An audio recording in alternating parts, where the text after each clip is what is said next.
Welcome back everyone on my channel की। मैं हूँ रति। तो आज का ये जो हमारा टॉपिक है ये पिछले टॉपिक के कंटिन्यूएशन का है जिसमें हमने स्टार्ट किया था स्टार्टिंग अ बिजनेस। देन है हमारा size of the firm. Size of the firm से इजी है समझना कि कितना बड़ा और कितना छोटा आपका बिजनेस फर्म होने वाला है। आई मीन जिस बिजनेस में आप एंटर करने वाले हो ये बहुत सारे फैक्टर्स पे डिपेंड करता है, जैसे कि आपका कैपिटल कितना है, आपका बैकअप कितना स्ट्रांग है। अगर ज्यादा कैपिटल है आपके पास कि ज्यादा बैकअप है तो ऑब्वियसली आप थोड़ा सा बड़े बिजनेस फर्म से सोचोगे, शुरुआत करोगे। अगर आपका कैपिटल बहुत लिमिटेड है, बैकअप भी उतना नहीं है, लिमिटेड ही है, तो आप सोचोगे कि छोटे से बिजनेस से स्टार्ट करें। ठीक है, ये और भी कई सारे फैक्टर्स पे डिपेंड करता है, जैसे कि अगर आपने पहले वाले फैक्टर में अपना नेचर और टाइप जो आपका बिजनेस का रहेगा वो आपने डिसाइड कर लिया, देन साइज की बारी आई तो जो आपने जिस भी फील्ड ऑफ बिजनेस में आप एंटर कर रहे हैं आप उसको मार्केट में उसकी क्या कंडीशन चल रही है, उसकी क्या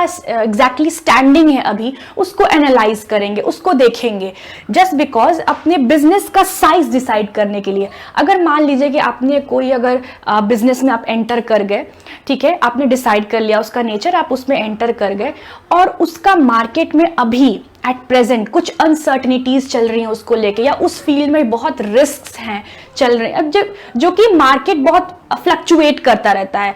अब वो एक चीजें फिक्स नहीं रहेंगी, मे बी अभी रिस्क है, अनसर्टनिटीज है एंड बाद में चीजें स्टेबल हो जाएंगी। तो उस हिसाब से अभी आई मीन अनसर्टनिटीज और रिस्क है, तो ऑब्वियसली क्या होगा कि आपको कोई भी सजेस्ट करेगा कि अभी आप फिलहाल में छोटे से बिजनेस से शुरू करो, आप उतने रिस्की वेंचर में ना जाओ और उतने अनसर्टेन सिनेरियोज में ना जाओ। आई मीन उसके लिए बड़ा बिजनेस आप फान दो पहले ही और अभी सिचुएशन अनसर्टेन है, रिस्की है, that might bring an end to your business, क्योंकि आपने भी जस्ट स्टार्ट ही किया है एंड देन इतना रिस्क और अनसर्टेनिटीज रहेंगी तो ऑब्वियसली थोड़ा सा like I mean stability impact करेगा, उसका ग्रोथ भी इंपैक्ट करेगा। सो उस समय सजेस्ट किया जाता है कि उस सिनेरियो में आप छोटे से स्टार्ट करो, take just baby steps and then you can eventually grow. आप खुद ही जब एक बार एंटर करोगे तो चीजों को बेटर समझने लगोगे एंड आप you will grow into a successful business. Now है हमारा choice of form of ownership. ये जो फॉर्म ऑफ ओनरशिप होते हैं ये कई टाइप के होते हैं,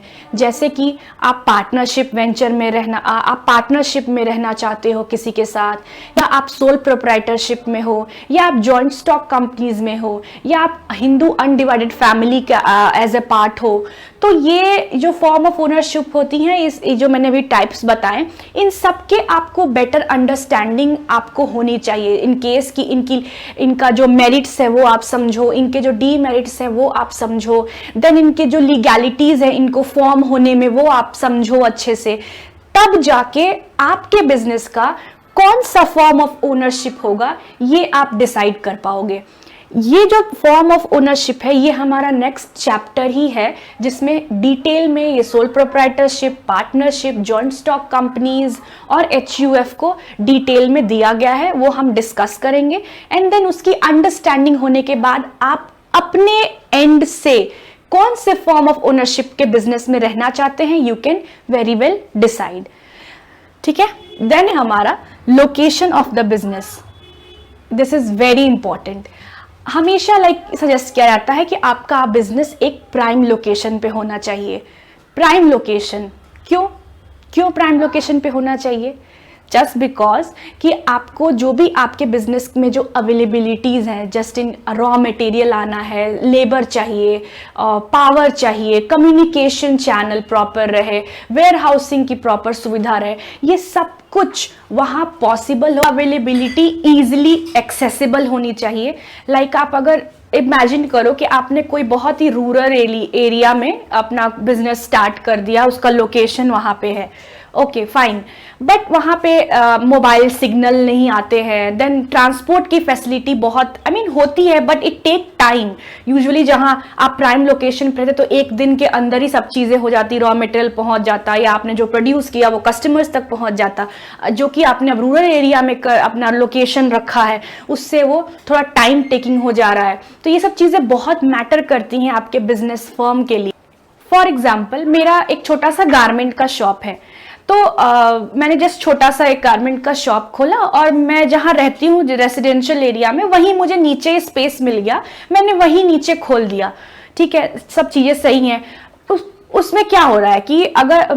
आसपास के जो लोग हैं, मेरे जो नेबर्स हैं, फ्रेंड्स हैं, वहां आ रहे हैं, चीजें चल रही हैं, ठीक है, बट लेकिन अगर वही शॉप अगर मैं कोई मार्केट जैसे कोई एरिया में खोलूं जहां पे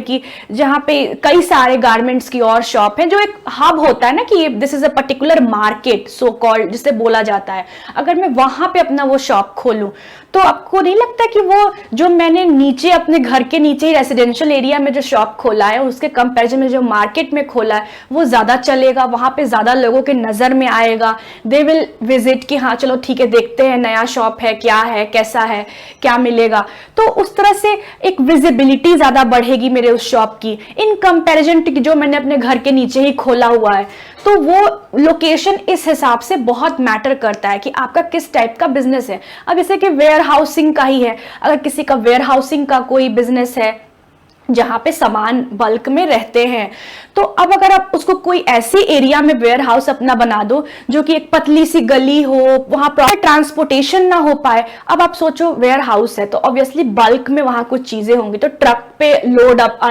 अनलोड होता होगा, अब उस गली में ट्रक ही नहीं आ सकता है, अगर ट्रक आया भी तो पूरा जाम हो जाएगा, तो वो क्या बहुत इफेक्टिव रहेगा? कुछ दिन बाद वो वेयरहाउस बंद हो जाएगा, कोई ट्रांसपोर्टेशन वाले अग्री नहीं करेंगे कि आपके यहाँ से जाके वेयरहाउस से सामान लाए, क्योंकि व्हेनेवर दे विल गो उनको प्रॉब्लम्स होंगी आने जाने में। तो वेयरहाउस का भी लाइक होता है कि आपको एक ऐसे जगह पे अपना वेयरहाउस खोलना चाहिए जहां पे ट्रांसपोर्ट के नजर से अच्छी एक्सेसिबिलिटी हो, इजिली वहां पे बड़े से बड़े ट्रक्स या जो भी व्हीकल से आराम से आ जाए, चीजों को लोड करें, अनलोड करें without making a big traffic jam, और ये सब चीजें इजिली स्मूथली चले। तो उस हिसाब से आपके नेचर ऑफ बिजनेस के हिसाब से लोकेशन बहुत मैटर करता है, तो आप उस तरह से देख सकते हैं, प्लान कर सकते हैं कि आपका क्या बिजनेस है, उसका लोकेशन कैसे आप प्राइम बना सकते हैं।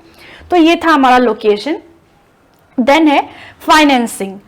अब देखिए हमारे दिमाग में जैसे ही आइडिया कंसीव होता है कि हमें बिजनेस करना है, तो सेकंड थॉट हमें यही आता है कि उसके लिए पैसे कहाँ से आएंगे। Each and every single thing जो आप बिजनेस में कर रहे हैं या करने वाले हैं या आपने दिमाग में जो प्लानिंग कर ली, जो भी है, उस हर चीज के लिए आपको